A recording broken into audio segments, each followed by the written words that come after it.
In today's video, we're going to make a sourdough loaf. We're going to use water, flour, salt, and a sourdough starter. And by the end of this video, you're going to be able to make a delicious, beautiful loaf that you can make again and again and again. So the night before, we'll start by feeding our sourdough starter. A sourdough starter is basically natural yeast that's made from flour, water, and thyme. It's what makes the bread rise. If you're starting out, like if this is your first time making sourdough bread, I recommend buying one. It makes things a lot easier. And you can usually find people selling sourdough starters on Facebook Marketplace or online. And I'll link a few options in the description. So the night before baking, take about 25 grams of starter from the fridge, add it to a clean jar, then add 50 grams of water and 50 grams of flour.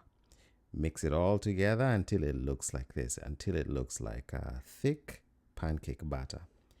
Cover it loosely and mark the level with a rubber band or, like a Sharpie so that you can track the rise. Leave it on the counter overnight, and in the morning, it should have doubled in size like this. If it hasn't doubled, that's okay. Just feed it again and give it a little more time. Now, once your starter is ready, place a large glass mixing bowl on a scale and then add 100 grams of active starter, 300 grams of water, and mix that together fast. Then add 450 grams of flour and 7 grams of salt. So what you're going to do is mix them together really good until there's no dry flour left. It should look like this. It should look like a rough and shaggy mess. So instead of kneading, we're going to do stretch and folds. And what stretch and folds do is it helps the dough build strength. Grab one side of the dough, stretch it up, and then fold it over the top. Then turn the bowl and repeat this on all 4 sides. And that is one set. So the plan is to do 3 sets with 30 minutes of rest in between. And at the beginning, the dough will kind of tear, but that's normal. And as you go, the dough will get smoother and stronger. And by the last set, your dough will feel more elastic and it'll hold together better. So another way of strengthening the dough is by doing something called coil folds. And you do this by lifting and folding the dough gently from underneath. And it's pretty much the same idea as stretch and folds. So feel free to use whatever method that tickles your fancy. Now at this point, we're going to let the dough rise. You have like 2 options.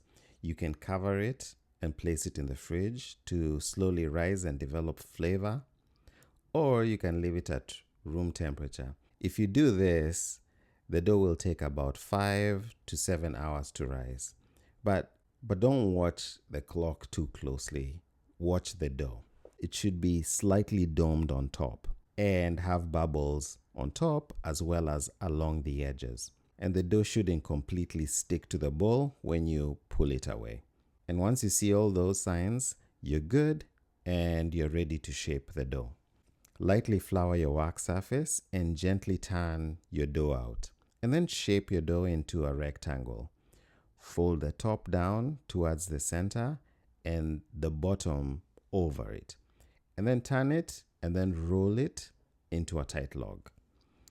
At this point, I usually pull the dough towards me to build a little tension, or usually use my hands to kind of build a little surface tension. You want the top to feel slightly tight and smooth. And also be sure to pinch the ends if you have to, if you need to.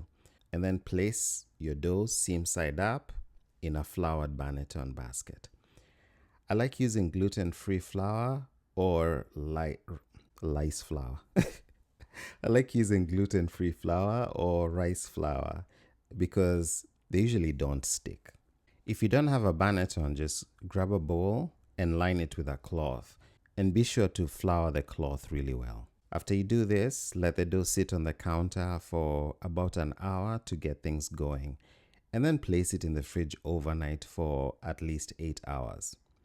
The next day, it should look slightly puffy, and if you press it, it should slowly spring back. And that's how you know it's ready. About 30 to 45 minutes before baking, preheat your oven to 450 degrees with your Dutch oven inside. Now it's time to score the dough. Take your dough out from the fridge and then turn it onto a piece of parchment paper, and be sure to brush off any excess flour. And then using a razor or a very sharp knife, make a long slash down the dough at about a 45-degree angle.